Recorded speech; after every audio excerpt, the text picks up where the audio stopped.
घरात मंगलगाणी वाजत होती. संपूर्ण घर झेंडू आणि गुलाबाच्या फुलांनी सजवले होते. त्यामुळे संपूर्ण घर फुलांच्या सुगंधात न्हाऊन निघाले होते. घरभर रंगीबिरंगी दिवे उजळून निघाले होते. घरात सगळे खूप खुश होते. घरभर सकारात्मक ऊर्जेची लहर चालू होती. कारण शांतीताईंची धाकटी मुलगी सोनाली हिचे आज शांती सदनमध्ये लग्न होणार होते. लग्नाच्या अशा तयारीचे हे घर साक्षीदार बनले होते जेव्हा पहिल्यांदा मोठा मुलगा अविनाशचा विवाह अलकाशी झाला होता आणि दुसऱ्यांदा तेव्हा जेव्हा लहान मुलाचे सौरभचे लग्न शालिनीशी झाले होते. आपल्या मोठ्या मुलाच्या लग्नाच्या वेळी शांतीताई फार उत्साही नव्हत्या, कारण त्यांची सून मध्यमवर्गीय कुटुंबातून आली होती. आपल्या मुलाचे लग्न उच्च कुटुंबियात व्हावे असे त्यांचे स्वप्न होते. पण त्यांचा नवरा मोरेश्वर रावांना त्यांचेच मित्र रमेश राव यांची मुलगी अलका त्यांच्या मोठ्या मुलासाठी त्यांना आवडली होती. त्यामुळे अलकाच शांतीताईंच्या घरची सून म्हणून आली होती. खर तर अलका ही गुणांची खाण होती. सासरच्या घरी येताच अलकाने सासूला घराच्या कामातून मोकळं करून स्वतः मात्र सासू सासरे भावजे आणि नणन यांची कामे करण्यासाठी पायाला भिंगरी लावल्यासारखी प्रत्येकाच्या मागे फिरत असे. अलका एक चांगली पत्नी तर होतीच, पण एक चांगली सून आणि चांगली वहिनी देखील होती. पण शांतीताईंनी अलकामधील हे गुण कधी पाहिलेच नाहीत. त्यांच्या मनात फक्त हीच गोष्ट गुरफटून राहिली होती की अलका छोट्या कुटुंबातून आली आहे. पण लवकरच शांतीताईंचा दुसरा मुलगा सौरभही काम करू लागला आणि यावेळी शांतीताईंनी सौरभला नोकरी लागताच त्याच्यासाठी मुलगी बघायला सुरुवात केली. आणि यावेळी त्यांनी आपल्या मुलाचे लग्न स्वतःच्या इच्छेने शालिनी सोबत करून दिले. शालिनीच्या वडिलांचा मोठा व्यवसाय होता. आपल्या धाकट्या मुलाचे इतक्या उच्च कुटुंबात लग्न झाल्याने शांतीताईंना खूप आनंद झाला. शालिनी देखील एक अतिशय सुसंस्कृत आणि सभ्य मुलगी होती. तिला तिच्या संपत्तीचा अजिबात गर्व नव्हता. घरी येताच तीही सर्वांसोबत एकत्र मिळून मिसळून राहू लागली. याशिवाय ती आपल्या मोठ्या जावेचा अलकाचा खूप आदर करत होती.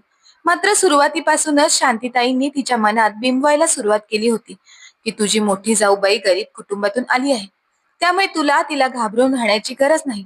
पण शालिनी तशी नव्हती. ती कोणालाही घाबरत नव्हती किंवा स्वतः कोणालाच घाबरवण्याचा प्रयत्न सुद्धा करत नव्हती. शालिनीला असे करणे अजिबात आवडायचे नाही. ती अगदी मोकळेपणाने सर्वांसोबत राहणारी होती. त्यामुळे हळूहळू दोन्ही सुनांमध्ये चांगले संबंध प्रस्थापित झाले. या दोन्ही सुनांचे एकमेकींबरोबर चांगले पटत आहे हे जेव्हा शांतीताईंच्या लक्षात आले, तेव्हा त्यांची चिडचिड होऊ लागली आणि त्या प्रत्येक गोष्टीमध्ये आपल्या मोठ्या सुनेला म्हणजेच अलकाला टोमणे मारू लागल्या. कारण छोटी सुनबाई तर त्यांच्याच आवडीची होती, त्यामुळे त्या तिला काहीच बोलू शकत नव्हत्या. आता जेव्हा घरामध्ये शांतीताईच्या मुलीच्या सोनालीच्या लग्नाची तयारी सुरू झाली होती, तेव्हा शांतीताई मात्र प्रत्येक गोष्टीमध्ये आपल्या मोठ्या सुनेला कमी दाखवण्याचा प्रयत्न करत होत्या आणि तिला म्हणत असायच्या की तू लग्नाच्या तयारीमध्ये काहीच बोलू नकोस, कारण तू असं लग्न कधी पाहिलं सुद्धा नाहीस आणि तुझ्यासारख्या गरीब कुटुंबात वाढलेल्या मुलीने असे सामान कधी पाहिलेले सुद्धा नसेल. आपल्या मुलीच्या लग्नाची शॉपिंग करताना सुद्धा शांतीताई कधीही अलकाला आपल्या बरोबर घेऊन जात नव्हत्या. त्या नेहमीच अशा म्हणायच्या की मोठ्या सुनेला काय माहित असेल की श्रीमंत घरातील लोकांची पसंती काय असते, ती तर गरीब कुटुंबामध्ये वाढलेली आहे, तिला काय समजणार कोणत्या क्वालिटीचे सामान खरेदी करायला हवे. पण या उलट शालिनी मात्र हट्ट करून आपल्या मोठ्या जाऊबाईला खरेदीसाठी सोबत घेऊन जात असायचे. तेव्हा शांतीताईंचा मूड थोडासा खराब व्हायचा. अशीच ओढाताण करून शेवटी लग्नाचा दिवस आला. सर्व लोक लग्नाच्या हॉलमध्ये जाण्यासाठी पटापट तयारी करत होते. तेव्हा शांतीताई आपल्या मोठ्या सुनेच्या अलकाच्या रूममध्ये आल्या आणि तिला म्हणाल्या, हे बघ सुनबाई, मागच्या वेळेस सोनालीच्या साखरपुड्यामध्ये तुझे आई बाबा आले होते. तेव्हा त्यांनी एकदम स्वस्तातले गिफ्ट आणले होते. पण पोटभर चांगले जेवण करून मात्र ते गेले होते. तुझ्या घरच्यांनी एवढे साधे गिफ्ट दिल्यामुळे सोनालीच्या सासरच्या माणसांसमोर आमचे नाक कापले गेले होते. ते लोक विचार करत होते की आम्ही आमच्या मोठ्या मुलाचे लग्न अशा कोणत्या तरी कुटुंबातील मुलीबरोबर कसे काय करून दिले. पण यावेळेला मात्र मी अशी चूक करणार नाही, म्हणून मी तुला अगोदरच सांगितले आहे आणि आता सुद्धा सांगते की तुझ्या बाबांना सांग की येताना तुझ्या नंदेच्या घरातील सर्व लोकांसाठी एक एक सोन्याचं नाणं आणि सर्वांसाठी चांगले कपडे घेऊन या. आणि जर का त्यांना हे शक्य नसेल तर त्यांना म्हणावं की तुम्ही नाही आलात तरी चालेल, म्हणून तू त्यांना फोन करून विचार. जर त्यांनी ह्या सर्व वस्तू खरेदी केल्या असतील तरच त्या लोकांना म्हणावं इथे या, नाहीतर त्यांना येण्याची गरज नाही. अगं छोट्या सुनबाईच्या माहेरचे लोक तर हाय क्लास फॅमिलीतील लोक आहेत. त्या लोकांना तर काहीच सांगण्याची गरज नाही. ते लोक माझ्या मुलीसाठी आणि जावयासाठी खूप महाग वस्तू घेऊन येतील. आपल्या सासूबाईंचे असे बोलणे ऐकून अलका खूपच दुःखी झाली. जेव्हा तिच्या सासूबाईंनी तिला या सर्व गोष्टींविषयी सांगितले होते, तेव्हापासून अलका खूपच परेशान झाली होती. अलकाने ही गोष्ट आपल्या नवऱ्याला, अविनाशला आणि सासऱ्यांना सुद्धा सांगितली होती. तेव्हा त्या लोकांनी तिला दिलासा दिला होता की तू तुझ्या आईबाबांना काहीच सांगू नकोस. सर्व गोष्टी आम्ही लोक सांभाळून घेऊ. पण आज सासूबाई पुन्हा अलका समोर उभ्या राहून या सर्व गोष्टी बोलत होत्या. तेव्हा अलकाला खूपच भीती वाटू लागली होती. तिला वाटू लागले की आता काय होणार. आज तर आपल्या नंदेचं लग्न आहे आणि घरात तर कोणीच आपल्या नवऱ्याने किंवा बाबांनी आईंना समजावलेले नाही. त्यामुळे अलकाच्या डोळ्यातून अश्रू वाहू लागले. तेव्हा अलकाचा नवरा अविनाश वॉशरूम मधून बाहेर आला. त्याने आपल्या आईचे सर्व बोलणे ऐकले होते. त्यामुळे त्यांनी आपल्या बाबांना फोन करून आपल्या रूम मध्ये यायला सांगितले होते. अविनाशला वॉशरूम मधून बाहेर येताना जेव्हा शांतीताईंनी पाहिले तेव्हा त्या रूम मधून बाहेर जाऊ लागल्या. त्याच वेळी अविनाश म्हणाला, आई थांब, मला तुझ्या बरोबर काहीतरी बोलायचं आहे. तू आता अलका बरोबर काय बोलत होतीस? तेव्हा शांतीताई म्हणाल्या, अरे मी काय बोलत होती, मी फक्त हिला समजावत होती की तिचे आई बाबा जेव्हा लग्नाला येतील तेव्हा कमीत कमी आपले नाक कापणार नाही असे त्यांनी वागू नये. तेवढ्यातच मोरेश्वरराव रूम मध्ये आले आणि म्हणाले, शांती, तू हे विसरू नकोस, मी अजूनही या जगात जिवंत आहे. त्यामुळे हा मान सन्मानाचा जो प्रश्न आहे ना, तो फक्त तुझ्या पुरताच मर्यादित नाही तर माझ्या सोबत सुद्धा जोडला गेला आहे. पण मी ही गोष्ट मानतच नाही की एखाद्याने कोणती वस्तू दिली तरच त्याच्यावर आपला मान सन्मान अवलंबून असतो. अगं, गिफ्ट ही एक अशी गोष्ट आहे जी प्रत्येकाच्या आवडीनुसार आणि ऐपतीनुसार ज्याला जे द्यायचं असेल ते तो देत असतो. त्यामुळे ही गिफ्टची जी गोष्ट आहे ना, त्याला तू विनाकारण डोकेदुखी बनवू नकोस. आणि गिफ्ट देणारा माणूस नेहमी आपल्या खुशीने देतो. असे मागून कधीही गिफ्ट घेतले जात नाही. असे मागणे म्हणजे भीक मागितल्यासारखे होते. तू तर स्वतःला खूपच श्रीमंत समजतेस आणि मोठ्या सुनबाईच्या माहेरच्या लोकांना गरीब समजतेस. जर तुला असेच वाटत असेल ना की आपल्या मोठ्या सुनबाईच्या माहेरचे लोक एवढे गरीब आहेत, तर गरीब लोकांसमोर हात पसरवून भीक मागताना तुला लाज वाटत नाही का? आणि राहिली गोष्ट छोट्या सुनेच्या कुटुंबातील लोकांविषयी, ते भलेही श्रीमंत असतील पण त्या लोकांमध्ये विनम्रता आहे. ते फक्त देखावा करण्यासाठी मोठे मोठे गिफ्ट देत नाहीत. गिफ्ट भले कोणतेही असू दे, परंतु त्यासोबत आशीर्वाद असणे खूपच गरजेचे आहे. मजबुरी किंवा दिखावा नको ही गोष्ट तुला कधी समजणार? आपल्या नवऱ्याचे असे फटकारणे ऐकून शांतीताईला खूपच राग आला. पण तेवढ्यातच त्यांची छोटी सुनबाई सर्वांना चहा विचारण्यासाठी त्या रूम मध्ये आली.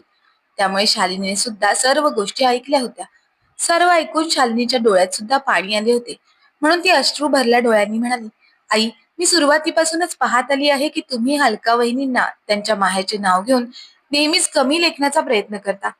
पण माझ्या मनात त्यांच्याविषयी खूप आदर आहे आणि जर गिफ्टची गोष्ट आहे तर मी माझ्या बाबांना सुद्धा मनाई करेन आणि सांगेन की कोणतेही मोठे गिफ्ट घेऊन येऊ नका. जेव्हा दोन्ही सुनांच्या माहेरकडून एकाच प्रकारचे गिफ्ट येईल तेव्हा तर तुम्हाला कोणी काही बोलणार नाही ना सासूबाई. आता आपल्या छोट्या सुनबाई समोर शांतीताईंना थोडी लाज वाटू लागली, कारण त्या आपल्या छोट्या सुनबाईला खूप मानत होत्या. त्यांची छोटी सून कधी नाराज झाली तर त्यांना चांगले वाटत नसायचे. तेव्हा मोरेश्वरराव पुढे म्हणाले, अगं, तू तर मोठ्या सुनबाईचे माहेर पकडून तिच्या मागे लागली होतीस. पण इथे तर काही वर्षांनंतर माझे प्रमोशन झाले आणि तुझ्या मुलाला चांगली नोकरी मिळाली तेव्हा कुठे आपली परिस्थिती थोडी बदलली. नाहीतर आपण सुद्धा मध्यमवर्गीय कुटुंबाप्रमाणे जगत होतो ना. एवढंच काय, पण तुझे माहेर सुद्धा कुठे श्रीमंत आहे. पण तरी सुद्धा आपण त्यांच्या बरोबरचे नाते किती प्रेमाने जपतो आणि निभावतो. माहित नाही तुझ्या डोळ्यांवर ही श्रीमंतीची आणि अहंकाराची पट्टी कधी बांधली गेली. अगं, आपण लोक श्रीमंत झालो म्हणून काय झाले? मनातून आज सुद्धा आपण प्रत्येक नाते तेवढ्याच प्रेमाने आणि आपुलकीने निभावणे गरजेचे आहे. पण माहित नाही तू काय विचार करत असतेस. अगं शांती, सोनालीचं लग्न सुद्धा आपली श्रीमंती पाहून नाही तर आपले बोलणे, आपला व्यवहार आणि स्वभाव पाहूनच पक्के झाले आहे. ही गोष्ट तर तुला माहीतच आहे. सोनालीच्या सासरकडील माणसांनी आपल्याकडे आपल्या मुली व्यतिरिक्त एक पैशाची सुद्धा मागणी केलेली नाही. ते लोक किती चांगले आहेत, त्यांचं मन किती मोठं आहे. जर का उद्या त्या लोकांना समजले की तू एवढी लालची आहेस आणि त्या लोकांनी सुद्धा आपल्या मुलीकडे माहेर मोठमोठ्या वस्तूंची मागणी करून तिला परेशान करू लागले, तर तुला त्या नात्यामध्ये कुठे मान सन्मान किंवा आपुलकी दिसेल का? जर आपल्या मुलीचे सासू सासरे आपल्या मुलीकडे सुद्धा अशाच वेगवेगळ्या वस्तूंची मागणी करत राहिले, तर तू सोनालीच्या सासू सासऱ्यांचा मान सन्मान करू शकशील? की तुला ते लोक लालची वाटतील? आपल्या नवऱ्याचे असे बोलणे ऐकून शांतीताईंना आपल्या पायाखालची जमीन सरकून गेल्यासारखी वाटत होती. म्हणून त्या घाबरलेल्या स्थितीत म्हणाल्या, "अहो, तुम्ही हे काय बोलत आहात? माझ्या मुलीच्या सासरकडील लोक माझ्या मुलीला प्रेमाने नांदवतील. हीच गोष्ट खरी खरी आहे. जर ते लोक पैशासाठी लालची असतील तर मला एक क्षण सुद्धा शांतता मिळणार नाही आणि मला असेच वाटत राहील की मी माझ्या मुलीला चुकीच्या ठिकाणी पाठवली आहे." तेव्हा मोरेश्वरराव स्मित हास्य करू लागले आणि म्हणाले, "मग स्वतःच्या सुनेसाठी तिचे सासर तू असे का बनवत आहेस की तुझ्या सुनेच्या घरच्या लोकांना नेहमी भीती वाटावी की आम्ही आमच्या मुलीला अशी कशी लालची लोकांच्या घरात पाठवून दिली?"